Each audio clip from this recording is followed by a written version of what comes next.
Bonjour à toutes et à tous. Je vous souhaite la bienvenue sur Nicéphore, le podcast qui vous fait redécouvrir l'histoire de la photographie pour insuffler une nouvelle ère dans votre créativité. Vous écoutez Élodie Bonin et avant de commencer, je souhaitais prendre le temps de vous remercier pour cette année 2024. J'ai lancé mon podcast Nicéphore le 3 septembre et vous avez su lui offrir un accueil digne de ce nom. Depuis, je vois se former une communauté d'auditeuristes de plus en plus fidèles. Sachez que j'en suis extrêmement reconnaissante. Grâce à vous, mon petit podcast m'a permis d'échanger avec d'autres passionnés du podcast et de la photographie, et aussi de tourner des premières collaborations. Je me sens vraiment portée par vous, et pour ça, je ne peux que vous remercier et vous souhaiter le meilleur pour votre année 2025. D'ailleurs, afin que celle-ci se lance au mieux, je vous propose, en ce début d'année, de découvrir et de vous inspirer de grandes figures féminines de la photographie. Aujourd'hui, nous parlerons de Lee Miller, qui inaugure une série de portraits au féminin, puissants et ambitieux. Petit trigger warning par contre, nous mentionnerons un abus sexuel dans cet épisode. Alors, si vous êtes sensible à ce sujet-là, je vous invite à trouver un autre épisode qui vous conviendra mieux. Avant tout, pensez à prendre soin de vous. Bonne année 2025 à tous.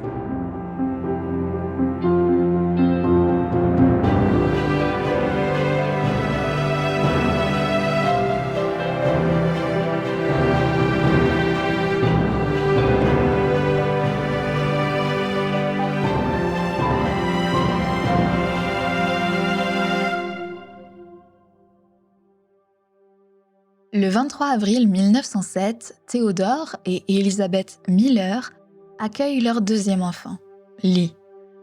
La famille, réputée comme aisée et cultivée, vit alors à Poughkeepsie, dans l'État de New York. La petite Lee baigne très tôt dans un environnement artistique, permettant à sa personnalité de s'émanciper. Son père, avant d'être ingénieur, est surtout un grand passionné de photographie. Il pratique son intérêt pour l'image dans le foyer familial, documentant la vie de ses enfants et en particulier de sa fille. Mais bien que l'enfance de Lee semble idyllique, les traumatismes ne tardent pas à s'immiscer dans sa vie. À l'âge de 7 ans, la petite fille passe des vacances chez des amis de confiance de la famille. Mais lors de son séjour, elle se retrouve sous la garde d'un homme. C'est alors que Lee est victime d'une agression sexuelle perpétrée par cet individu. Cet événement la marque tout d'abord physiquement, en lui laissant la gonorrhée, une maladie vénérienne transmise par son agresseur. Le traitement qu'elle doit suivre quotidiennement est extrêmement pénible. Son frère dit même qu'elle criait dans la salle de bain tant son traitement était douloureux. Mais cette agression va également laisser des cicatrices émotionnelles et psychologiques irréversibles. En effet, Lee développe un sentiment de honte et de culpabilité, aggravé par sa famille, qui est en incapacité de la soutenir émotionnellement. Ce viol doit rester un secret, et il est donc tabou d'en parler. L'enfant plonge alors dans un fort sentiment de solitude qui impactera le reste de sa vie, ainsi que ses productions artistiques. Ajoutez à cela, il nous est parvenu des photographies de Lee, adolescente et nue, prises par son propre père. Ces images font encore débat chez les biographes et historiens au sujet de la dynamique familiale chez les Miller. Ce qui est certain cependant, c'est que, bien que l'intention du père n'ait pas été forcément malveillante, ces prises de vue ont créé une exposition précoce à l'objectification du corps de la jeune fille. Une exposition qui aura de sévères répercussions sur l'image que Lee a d'elle-même et aussi sur son rapport ambigu à l'intimité.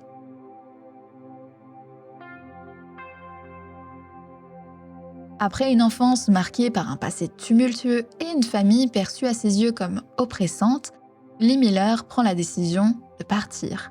C'est ainsi qu'en 1925, à l'âge de 19 ans, Lee débarque à New York, sans idée précise de son avenir. Elle trouve rapidement un logement modeste qu'elle doit partager avec d'autres femmes.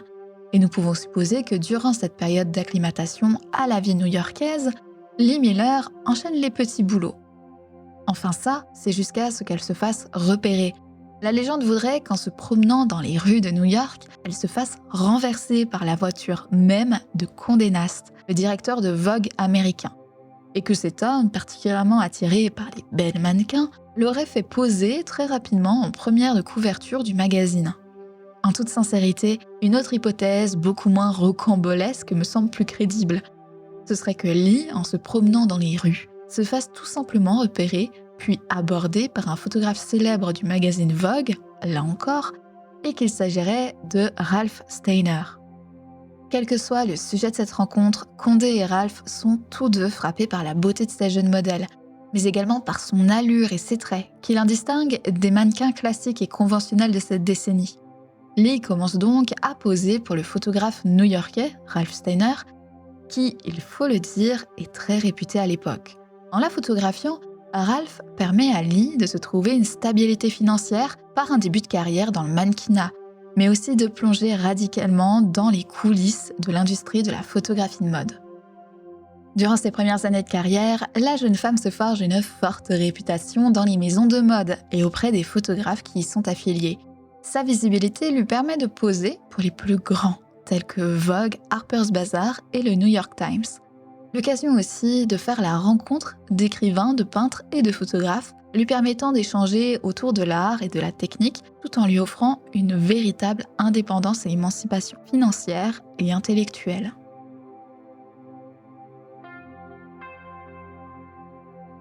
À cette même période, il nous est parvenu un autre traumatisme face auquel Lee Miller a dû se confronter.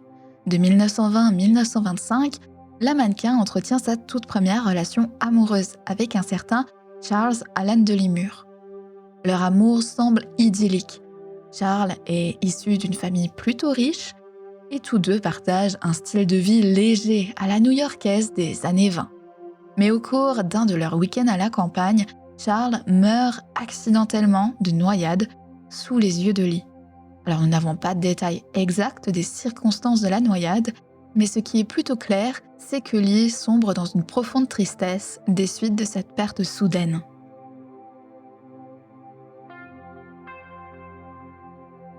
Ce deuil, cumulé à l'ascension fulgurante de sa carrière, pousse Lee Miller à poursuivre sa vie ailleurs. À la fin des années 20, la jeune femme ressent le besoin pressant de quitter la mode pour pleinement étancher sa soif d'art. C'est pourquoi elle prend la décision de quitter les États-Unis pour emménager en France en 1929, et plus précisément à Paris, qui est alors la scène mondiale des arts et de l'avant-garde. Autant vous dire que le choix n'est pas anodin. Et c'est même celui-ci qui lui permet de faire la rencontre d'artistes emblématiques du surréalisme, du cubisme et de la photographie, tels que Bérénice Abbott, Marcel Duchamp, Pablo Picasso et Man Ray. D'ailleurs, parlons de ce dernier. Au cours de la première année de son séjour à Paris, Lee Miller développe un fort intérêt pour la montée en puissance du surréalisme, et en particulier pour l'œuvre de Man Ray. Car, comme tout bon surréaliste, l'artiste souhaite exprimer l'irrationnel et libérer l'inconscient, ce qui ne laisse pas Lee Miller indifférente. Sans compter que Man Ray innove dans son art, en mêlant photographie de mode et expérimentation avant-gardiste.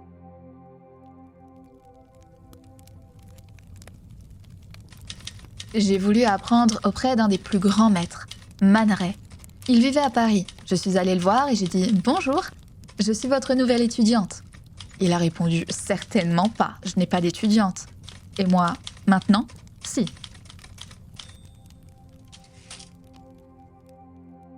Lee Miller commence donc à collaborer avec l'artiste photographe. De là va naître une relation inédite et exclusive entre ces deux figures, de mentor à apprenti, de photographe à modèle et d'artiste à muse.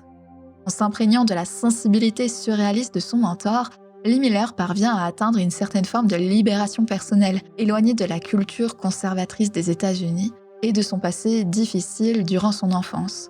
Ce duo d'artistes avant-gardistes s'initient tous deux aux expérimentations de nouvelles techniques photographiques innovantes.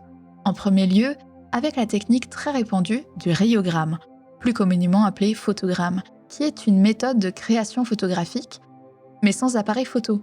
Pour ce faire, les artistes posent des objets sur du papier sensible à la lumière, révélant peu à peu des jeux d'ombre et de lumière à la surface, telles des ombres chinoises. Mais la technique la plus célèbre que le binôme a pratiquée se nomme la solarisation. En réalité, c'est Lee Miller qui a découvert cette technique photographique de manière totalement accidentelle. Tandis qu'ils développaient tous deux leur tirage dans le laboratoire parisien de Man Ray, dans l'obscurité la plus totale pour éviter de voiler leurs images, Lee Miller a, par inadvertance, allumé la lumière de la chambre noire. Dans la foulée, l'assistante photographe éteint la lumière et poursuit son développement. Mais cette brève exposition a donné un résultat des plus surprenants sur la photographie. Les tons sombres et clairs du tirage ont été partiellement inversés, et cette démarcation visuelle plaît aux deux surréalistes à tel point qu'ils souhaitent tous deux pousser davantage l'expérimentation de la solarisation pour pouvoir en maîtriser les effets et obtenir des résultats artistiques délibérément voulus. Depuis, la solarisation est considérée comme une signature esthétique de Man Ray et Lee Miller qui jouent avec la frontière entre rêve et réalité. Grâce à cette découverte de la solarisation, on peut facilement comprendre que le rôle d'assistante de Lee Miller n'était en aucun cas passif vis-à-vis de Man Ray. Bien au contraire, même quand elle pose pour le surréaliste, que ce soit pour des projets personnels ou des photographies de mode pour Vogue, elle tient à participer activement à l'acte de création. Tout d'abord en suggérant de nouvelles manières de composer ses portraits et mises en scène en intégrant des jeux d'ombre et de lumière. Elle s'amuse à casser les codes conventionnels des cadrages grâce à des angles inhabituels.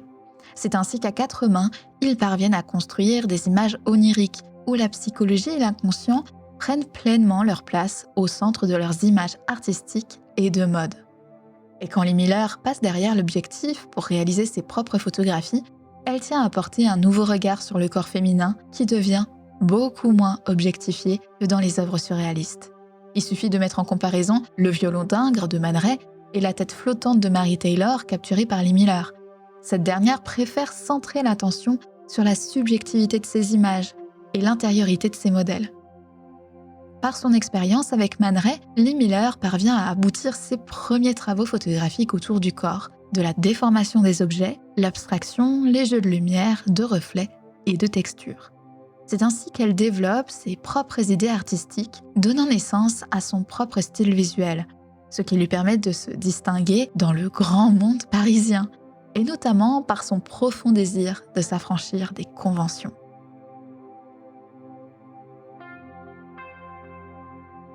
Au-delà de cette collaboration et relation artistique puissante qui lie Lee Miller à Man Ray, il est important de mentionner l'histoire amoureuse passionnelle qui les anime.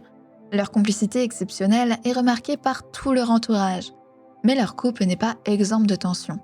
En effet, Man Ray est extrêmement attaché, si ce n'est dépendant émotionnellement à Lee Miller. Mais cette dernière, de par son passé, garde une certaine indépendance et distance émotionnelle. Au cours de cette période, Lee Miller entretient en simultané d'autres brèves relations. Tout d'abord avec Jean Cocteau, en 1929 et 1930, mais elle n'est pas aussi intense ni aussi passionnelle qu'avec Man Ray, bien qu'elle soit également fondée sur un lien artistique très fort. Car là aussi, Lee Miller devient la muse du cinéaste, posant dans son film Le sang d'un poète en 1930. Cette relation entre Lee Miller et Jean Cocteau disparaît très rapidement pour laisser place à une connexion plus professionnelle et intellectuelle.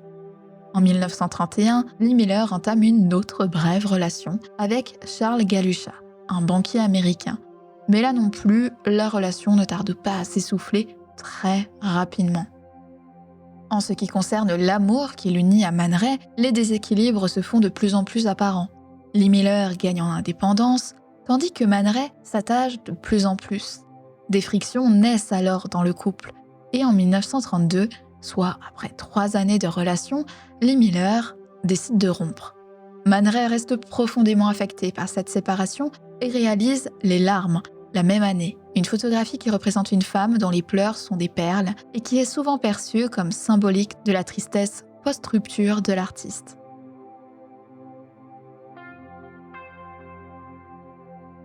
Après cette effervescence créative et ces relations intenses à Paris, Lee Miller ressent un fort besoin de liberté et décide de retourner à New York en 1932. Elle souhaite s'y professionnaliser, non plus en tant que modèle, mais bien comme photographe. Et quoi de mieux pour cela que d'ouvrir son propre studio de photographie en plein Manhattan. La jeune photographe commence tout d'abord à répondre aux demandes de ses nombreux clients dans le domaine du portrait, de la publicité et du reportage. Mais Lee, étant devenue la figure incontournable de la mode parisienne, est rapidement contactée par Vogue pour entamer une collaboration photographique. Celle-ci débute officiellement en 1933 Et Lee Miller en profite pour aborder la photographie de mode sous l'angle du surréalisme, mais aussi de la modernité, grâce à des poses audacieuses et innovantes. Nous l'avons compris, le classicisme, c'est peu pour elle. Lee Miller a surtout besoin d'originalité dans le sens où elle a besoin d'être à l'origine de quelque chose. C'est grâce à cette position affirmée qu'elle se forge rapidement une place dans ce milieu très compétitif qu'est la photographie, au point de devenir l'une des photographes les plus en vue du New York des années 30. Son travail est loué pour casser les cadrages formels et mises en scène figées, en ajoutant du mouvement spontané et énergique, sous une lumière naturelle qu'elle maîtrise à la perfection. Ajoutée à cela, elle se distingue de son milieu, à majorité masculine, en prolongeant son regard sur les corps comme un réceptacle d'intériorité et d'inconscient. Lee désobjectifie ses modèles et valorise leur personnalité. Pour elle, ces modèles sont avant tout des femmes modernes, actives, confiantes et indépendantes.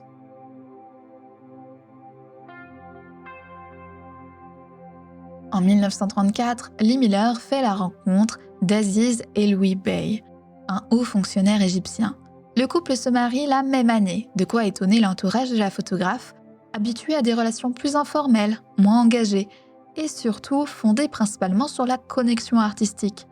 Sans compter que dans la foulée du mariage, le couple quitte les États-Unis pour s'installer au Caire.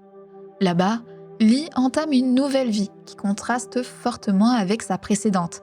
Son quartier, bien qu'élégant, et sa maison, bien que luxueuse, ne lui offrent pas l'esprit bouillonnant des cercles artistiques et surréalistes typiques de New York et Paris. Son quotidien est principalement mené par des rencontres avec des diplomates et personnalités politiques, qui finissent le plus souvent imbibés par l'alcool. Sans compter que le reste de ses journées, elle se retrouve vide d'occupation. Ce qui peut être considéré comme un quotidien de privilégié, la plonge dans une solitude et un ennui sans pareil. Une vie qui diverge en tout point de ses rêves éloignés de toute convention traditionnelle.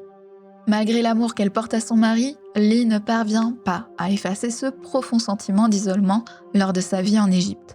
Un isolement artistique, mais aussi un étouffement dans cette rigidité sociale et intellectuelle. Elle tente de contrer ses émotions en continuant de pratiquer la photographie.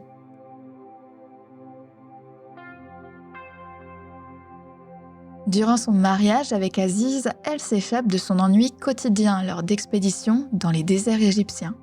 Elle capture notamment la beauté de ces lieux emplis de solitude, mais aussi des sites historiques et archéologiques du pays par des compositions minimalistes et graphiques. De ses photographies les plus emblématiques, nous pouvons citer Portrait of Space, prise en 1937. Lee Miller y représente un trou donnant une vue sur le désert, cadrant à la fois l'horizon ensablé et le ciel vide. Beaucoup y voient le sentiment d'emprisonnement et le désir d'évasion dont témoigne si souvent la photographe. Elle ne désire pas s'éloigner du surréalisme, elle tend à s'en rapprocher le plus possible. C'est d'ailleurs l'une des raisons qui la pousse à reprendre contact avec son ex-compagnon, Man Ray, mais également d'autres amis artistes parisiens.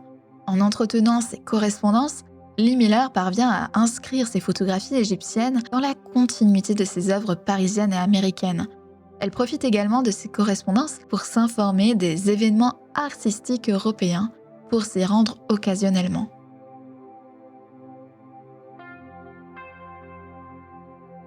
En 1937, Aziz se confronte à la tristesse de son épouse.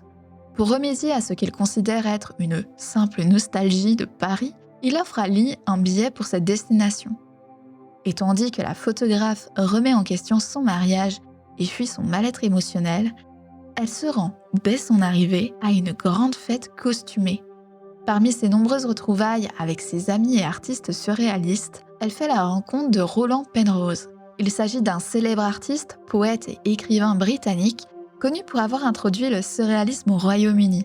Et dès ce premier soir, les deux artistes partagent de réels points communs. Bien évidemment artistiques, puisque tous deux partagent un même amour pour le surréalisme, la photographie et le voyage. Mais surtout émotionnel, car bien que Lee Miller s'interroge sur son mariage, Roland Penrose, quant à lui, vient tout juste de divorcer de la poétesse française Valentine Boué, de quoi rapprocher les deux figures en quête d'évasion. Cette rencontre marque le début d'une relation passionnée entre les artistes. Lee trouve en Roland un partenaire de choix pour partager ses idées, ses émotions et ses intérêts artistiques. De quoi compenser avec la frustration de son mariage. Roland, à son tour, tombe éperdument amoureux de la créativité, de la personnalité énergique de Lee. Les 2 années suivant leur rencontre, les amants entretiennent une relation à distance. Lee vit au Caire, Roland à Londres, et tous deux se rencontrent occasionnellement à Paris. Durant cette période, Lee fait savoir à son mari de sa relation avec Roland. Elle dit à ce dernier, dans l'une de ses lettres en 1937. Quand je me suis mariée, je l'ai vraiment fait pour le meilleur et pour le pire. Et comme cet été et toi avaient envoyé cette petite idée au diable, je suis cyniquement sceptique quant aux autres liens que je pourrais nouer. Aziz et moi avons longuement parlé de toi et de ma situation générale. Il ne veut pas divorcer, à moins d'être certain que je serai heureuse et choyée ailleurs.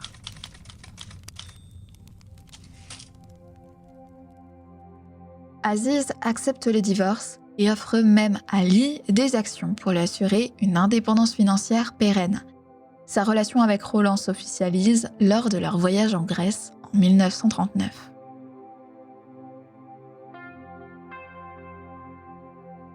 Cette même année, la Seconde Guerre mondiale se dresse aux portes de l'Europe. Lee Miller saisit l'occasion et emménage à Londres avec Roland, et dès son arrivée, elle est encouragée par son compagnon pour travailler à Vogue Londres. Mais non pas en tant que mannequin, non. Tout ça, c'est du passé, car des jours sombres s'annoncent. Elle propose à la rédactrice en chef du magazine Audrey Withers de produire les photographies de mode dont Londres a besoin. Une représentation visuelle de vêtements féminins utilitaires conçus spécifiquement pour la guerre, tels que des manteaux et des combinaisons. Londres subit des bombardements à répétition et il faut donc représenter une mode adaptée au blitz, au rationnement et aux abris anti-aériens. Sous l'impulsion de la vision novatrice d'Audrey pour Vogue, Lee Miller se sent libre de proposer une nouvelle représentation des femmes, celles qui travaillent et participent activement à l'effort de guerre en adoptant des responsabilités jusque-là réservées aux hommes. Et ces premières images se démarquent des pages de Vogue car elles font partie des rares photographies à répondre aux émotions profondes des londoniennes victimes du Blitz. Lee Miller, plus qu'une photographe de la mode élégante et glamour, documente finement l'impact de la guerre sur les diverses réalités quotidiennes. Derrière ces modèles, elle dévoile la destruction de Londres et les effets du bombardement sur la population ainsi que la résilience humaine. Jusqu'en 1941, Lee Miller profite également de son statut de photographe pour faire ses preuves. Tandis qu'elle photographie ses modèles dans leurs vêtements de mode, elle décide de les inclure dans des scènes de la vie quotidienne des Londoniens actuels. Les images nous plongent dans un environnement urbain détruit, dans des usines, à l'intérieur même des abris anti-aériens. Parfois même, elle choisit ses modèles parmi les femmes servant à l'armée, mêlant ainsi la photographie de mode et la documentation historique.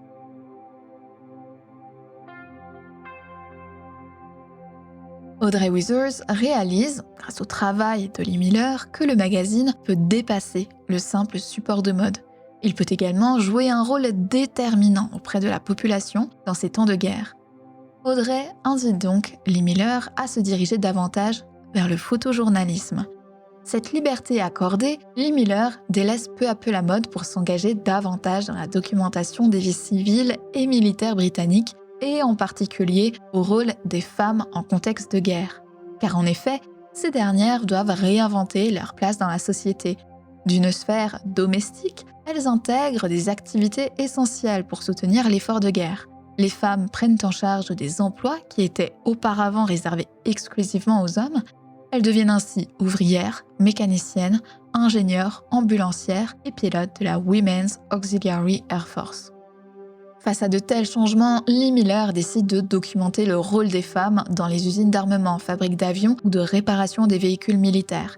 La photographe présente une nouvelle figure de femme qui ne se contente pas uniquement d'être une mère au foyer élégante, mais une figure de force, de courage, d'autonomie, de résilience et de dynamisme. Grâce à son travail, Lee Miller brise les stéréotypes traditionnels qui étaient jusque-là associés à la féminité et prouve que les femmes sont largement en capacité d'assumer les mêmes responsabilités que les hommes.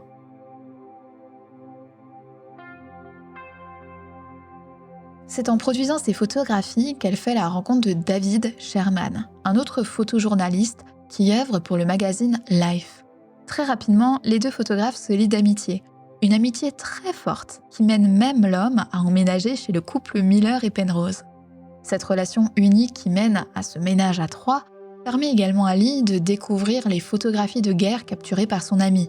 Cela accentue son envie croissante de s'engager davantage dans la guerre et de réaliser des photographies qui auront un réel impact sur la société. Pour elle, il est hors de question de rester passive quand des hommes se sacrifient au combat.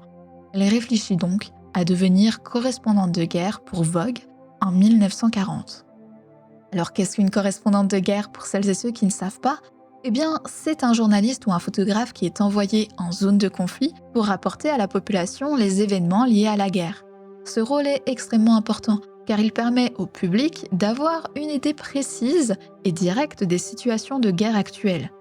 Et pour parvenir à la concrétisation de ce projet ambitieux, David Sherman propose à Lee de l'accompagner dans son apprentissage du photoreportage, chose qu'elle accepte. Et pendant ce temps, elle entreprend des démarches administratives pour devenir correspondante de guerre pour Vogue Londres, soutenue par Audrey Withers. Malgré son talent incontestable, Lee Miller ne parvient pas à se faire envoyer en zone de conflit actif. Les institutions lui font résistance, convaincues que la guerre est bien trop dangereuse pour une femme et que sa place est au front domestique, comme dans les hôpitaux militaires. Mais c'est mal connaître la photographe, dont la réputation ne fait que croître. Elle accumule les demandes où elle fait part de son professionnalisme et de ses recommandations, parmi ces dernières celle de David Sherman. Et après ses nombreux refus à répétition, c'est cet ami et collègue qui lui trouve une solution. Il témoigne lui-même.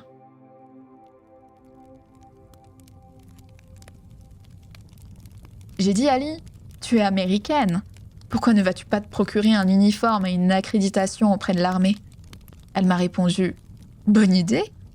Elle est allée s'acheter un uniforme à Savile Row, taillé sur mesure. Elle avait décidé qu'elle serait photographe de guerre.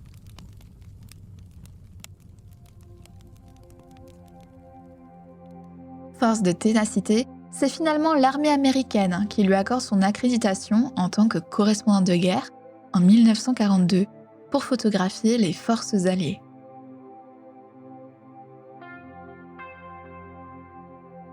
Lee Miller débute sa mission en 1943, en Afrique du Sud, notamment en Tunisie, où la guerre se fait particulièrement violente. Ces photographies traduisent d'un champ de bataille ravagé par les bombardements, confronté à des portraits intimes de soldats blessés. Elle entreprend ensuite un voyage en Italie, où des combats sont menés en Toscane et en Sicile. Lee Miller couvre tout particulièrement la campagne de libération du pays menée par les Alliés. Cette fois-ci, la photographe documente davantage le quotidien des soldats qui cherchent à créer un lien avec les populations locales.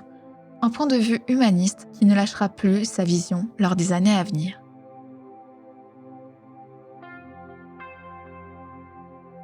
Le 6 juin 1944, Lee Miller couvre le débarquement en Normandie, devenant l'une des rares femmes présentes à cet événement historique. Ce jour-ci, elle suit les opérations du débarquement sur les plages normandes, jonchées de débris et de matériel militaire. Un défi logistique ajouté au défi émotionnel qui lui est imposé par la guerre. Tout en prenant ses photographies, Lee se confronte à un environnement chaotique, où les cadavres côtoient les corps meurtris des soldats. Mais dans ses photographies, elle tient également à montrer l'espoir, par des moments d'unité entre soldats américains et civils français. Son reportage poignant mêle la violence intense aux émotions humaines. Des images où la joie de la libération rencontre les souffrances des blessés, le tout dans un environnement dévasté.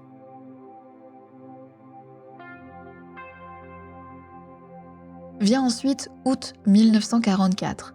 Lee Miller suit les forces alliées qui se concentrent sur la côte française pour nettoyer les poches de résistance allemandes, dont la forteresse est Saint-Malo. L'armée américaine mène l'assaut sur cette ville par des bombardements aériens et des tirs d'artillerie. La photographe y est alors envoyée pour documenter la vie des femmes après la libération de la ville. Mais l'information transmise est faussée.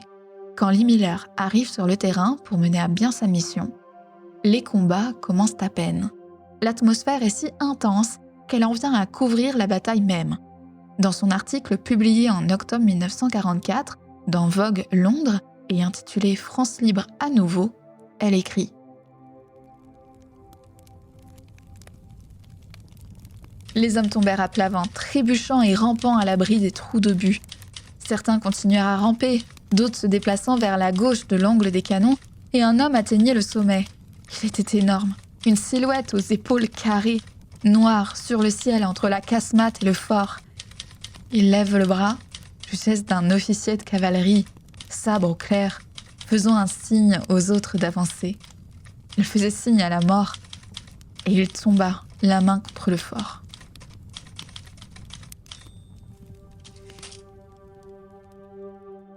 Couvrir cet assaut est certainement l'un des moments les plus dangereux auxquels Lee Miller se soit confronté, exposé aux tirs et aux bombes. Ces photographies traduisent de cette destruction complète de la ville historique, où les Malouins sont pris au piège. Lee impose un regard brutal sur les conséquences de la guerre, à la fois sur le patrimoine culturel, mais aussi sur la population locale qui s'apprête à tout perdre.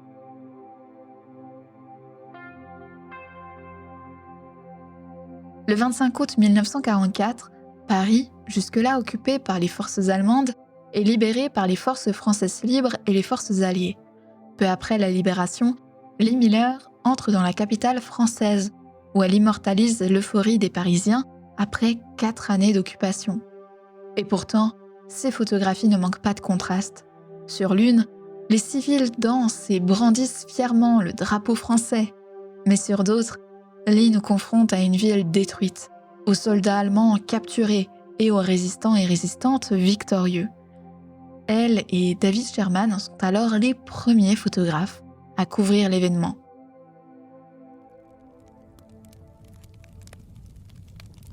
Nous avons souvent été les premiers photographes sur place.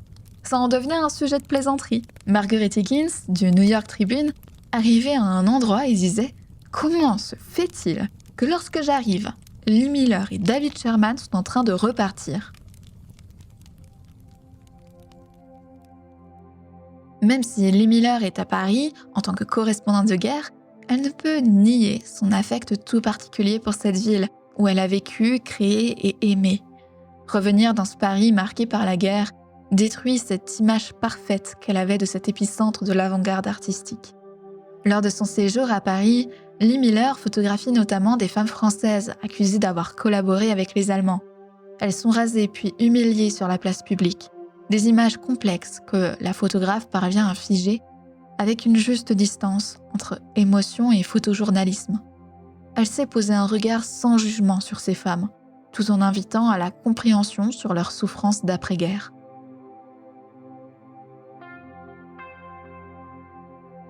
À partir de 1945, Lee Miller suit les forces alliées qui repoussent les troupes nazies sur leur propre territoire. Cette fois-ci encore, la correspondante de guerre immortalise des scènes de destruction peu croyables. Des villes allemandes sont anéanties comme Cologne, Nuremberg et Berlin, et des populations entières sont déplacées.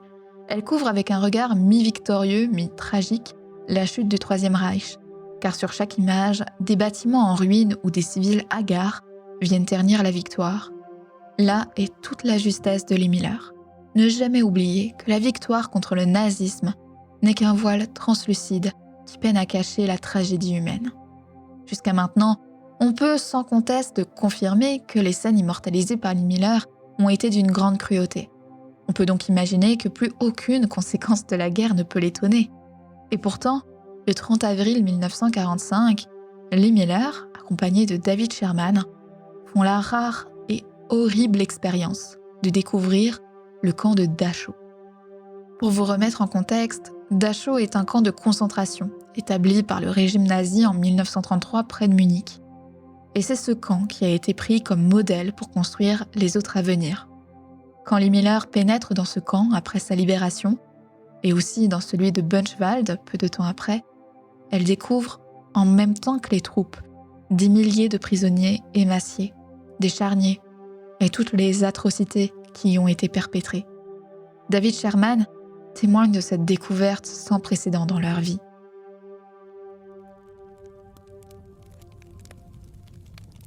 On se préparait comme un chirurgien avant une opération ou un officier de police lors d'une autopsie. Il ne faut pas trop réfléchir, sinon c'est fichu. Les coutures craquent. On prend son appareil et on ne pense qu'à l'objectif. On se concentre sur le travail. On se blinde face à l'horreur de la scène.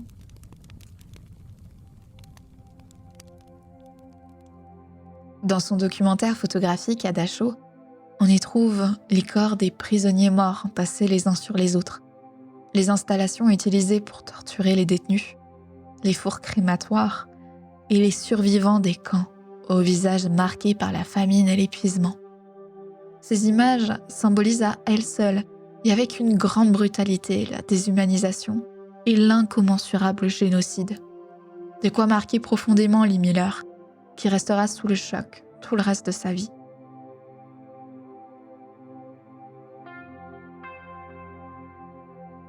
Ce même jour, à peine après avoir photographié Dachau, Lee se rend avec David à Munich pour visiter la résidence personnelle d'Adolf Hitler qui vient à l'instant d'être saisie par les forces alliées.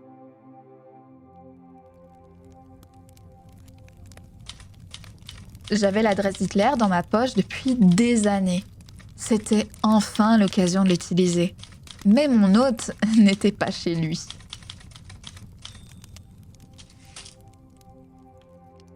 C'est là-bas qu'elle réalise sa photographie la plus célèbre et certainement la plus symbolique de la chute du régime nazi. On l'y voit prendre un bain dans la baignoire d'Hitler. Au pied de la baignoire, les chaussures de Lee salissent le tapis de bain de la terre du camp de Dachau. Et en arrière-plan trône, hors de son cadre, le portrait du tyran. Prise par David Sherman sous la directive de Lee Miller, cette image confronte les horreurs humaines du camp, découvertes seulement quelques heures plus tôt, à la banalité domestique d'une maison idyllique.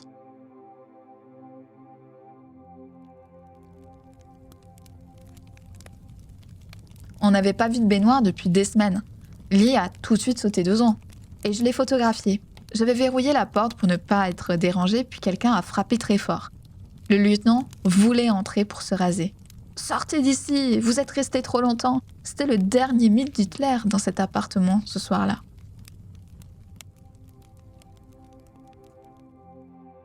En 1945, comme aujourd'hui, cette photographie défie. Une femme, photographe, correspondante de guerre, qui prend possession de l'espace intime du dictateur. Tout est dans la symbolique de la vengeance entreprise par Lee Miller sur le mal perpétré par le régime nazi. Mais on peut aussi parler du symbole de purification, où Lee Miller aurait besoin de se nettoyer des visions eues plus tôt dans la journée. Elle dira elle-même de cet instant « Je me suis lavée de la crasse de Dachau là-bas ». Quoi qu'il en soit, après la publication de cette photographie, les retours sont des plus mitigés. Certains louent le courage de la photographe et toute la portée symbolique de l'image, mais d'autres l'accusent d'insensibilité face à l'horreur des camps. Aujourd'hui, maintenant que la lumière est faite sur cette photographie, nous savons que sa réalisation est pleinement plongée dans la sensibilité et la compassion vis-à-vis des victimes du nazisme. L'image est même devenue une icône de la fin de la guerre, et aussi de la manière dont on peut immortaliser des instants de rupture historique. La preuve que l'art et le photojournalisme peuvent se rencontrer pour créer le symbole de tout un événement. Par ailleurs, en réalisant cette photographie, Lee Miller marque un tournant personnel dans sa vie. Bien qu'elle continue à couvrir l'avancée des Alliés en Allemagne, photographier les camps de concentration libérés et se rendre dans la baignoire d'Hitler exacerbe le choc post-traumatique dont elle est victime.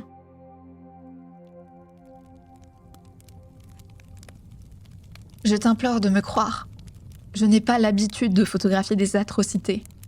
Mais crois bien que chaque ville et chaque région en regorge. J'espère que Vogue sera prêt à publier ces photos.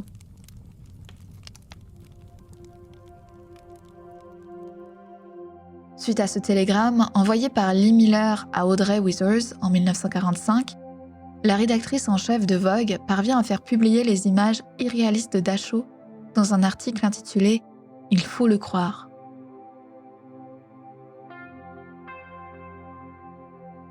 Les photographies de guerre réalisées par Lee Miller ont eu un impact indéniable sur la population britannique. les informant de la réalité brutale des conflits. Tous ont été frappés par les images de femmes dans les usines, de corps de soldats épuisés, voire même blessés. Mais ce sont surtout les images prises à Dachau, publiées en 1945 dans le magazine Vogue, qui marquent radicalement le monde. Lee Miller devient la première photographe au monde à rendre publiques les atrocités commises par le nazisme. Malheureusement, la brutalité des images représentant les cadavres et survivants affamés des camps ont choqué le public. Et sommes-nous jamais prêts à voir de telles horreurs ? Malgré les vives critiques faites à Vogue, l'accusant d'entraver son rôle de magazine de mode, les rédacteurs décident de continuer de publier les reportages de Lee Miller.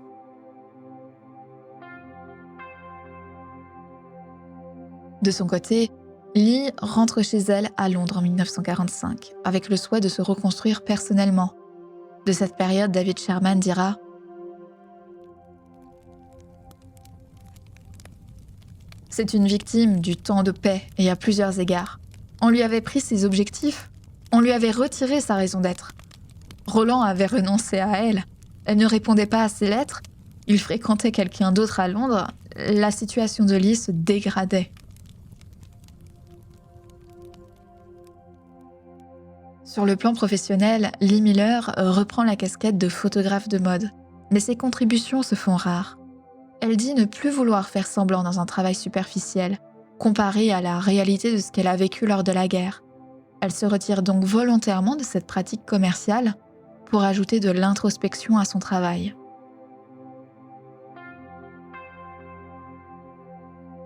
Durant les années d'après-guerre, Lee Miller lutte contre un trouble de stress post-traumatique qui l'a fait plonger dans une profonde dépression et une réelle addiction à l'alcool. Le poids de ses souvenirs la blesse émotionnellement et elle ne parvient pas à se réadapter au temps de paix. Ce trouble fait naître des tensions dans sa relation avec Roland, ajoutées au déséquilibre créatif face auquel les deux artistes font face.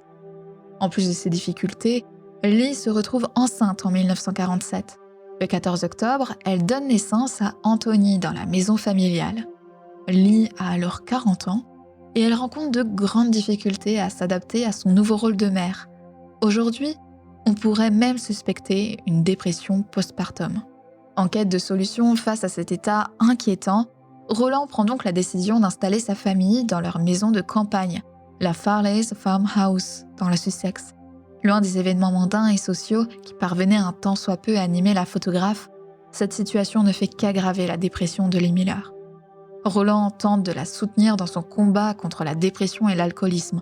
Son entourage constate de la difficulté de vivre à ses côtés, tant elle souffre réellement de ses traumatismes et de la solitude, et son fils Anthony, quant à lui, décrira sa mère ainsi.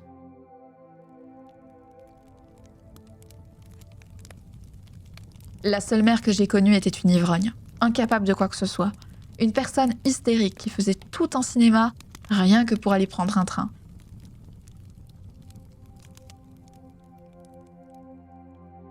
Avec du recul, il analyse sa mère sous un jour nouveau. J'ai l'impression qu'elle était coupée en deux. C'est quelque chose qu'elle a toujours été. Quand elle posait comme mannequin, elle pouvait facilement se déconnecter de son entourage, se détacher de tout pour n'être qu'un bel objet. Et quand elle était photographe de guerre, au milieu du danger et des atrocités, je pense que ce sens de la dissociation lui permettait de se détacher de l'horreur qui l'entourait.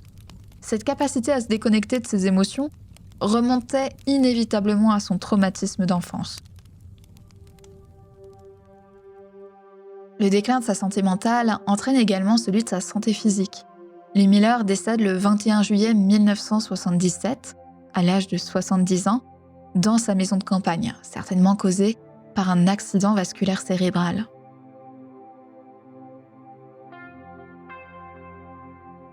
Bien que Lee Miller ait eu une carrière marquante, la reconnaissance faite à son œuvre est arrivée sur le tard.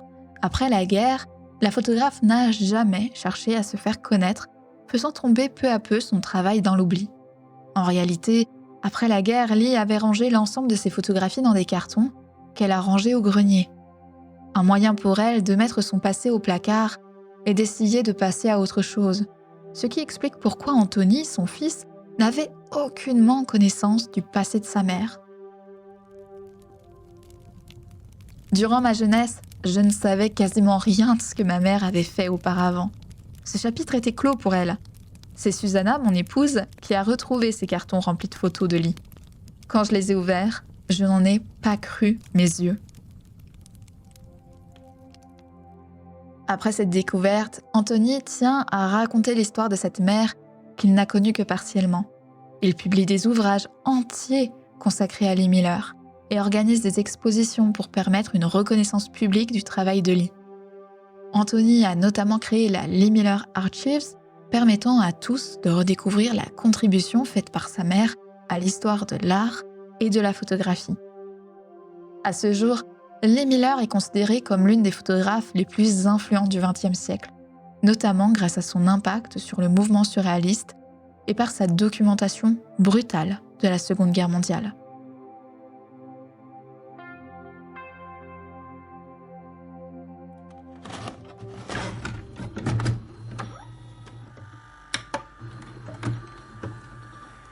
The book is called The Lives of Lee Miller, which is a reference to the many facets to her character. Which Lee Miller did you know? The Lives of... The title of Tony's book was my idea. When Lee died, I wanted to write an obit for American Vogue because she died totally unrecognized in America. I wanted to write an obit, and I got to thinking about what form the obit would take. And that's how I got the notion of The Lives of Lee Miller, because she led 6, 8, 10 discrete, totally different lives. Well, when Tony was about to crank up the book, I suggested that he devote a chapter to each one of these absolutely different lives of amazing, unusual person, exasperating person, lovable person, beautiful person, ugly person. She was all of these different things. Those were her different lives. As far as I'm concerned, the life that I was connected with was the life of 1941 to 1946, which was the extent of the time that I was in London, that Lee was covering the Blitz, and that we covered World War II together. That was the life that I knew best. A lot of people forget the fact that she was just a combat photographer or a fashion photographer. She was also a surrealist photographer of no mean proportions. She had a way of seeing things, and that will come out in the exhibition, the crazy way she had of seeing things. It's an extraordinary life. A lot of her crazy way of seeing things rubbed off on me, I think, when in the years that I was taking pictures. Although not as much as her technical ability and her knowledge of how to shoot a proper picture. I don't think anybody can copy anyone's feeling for surrealism or oddity, but she certainly went a long way in that respect.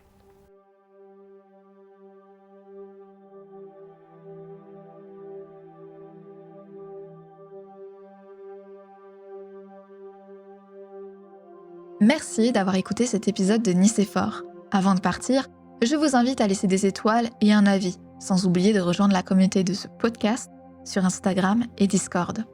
Si vous souhaitez soutenir et faire perdurer Nicéphore Podcast, vous pouvez rejoindre mon Patreon à hauteur de vos moyens, vous donnant ainsi accès à des épisodes exclusifs ainsi qu'à la revue trimestrielle du média. Je vous donne rendez-vous dans une semaine pour un nouvel épisode historique et photographique. D'ici là, prenez soin de vous et n'oubliez pas, pour être inspirant, il suffit d'être inspiré.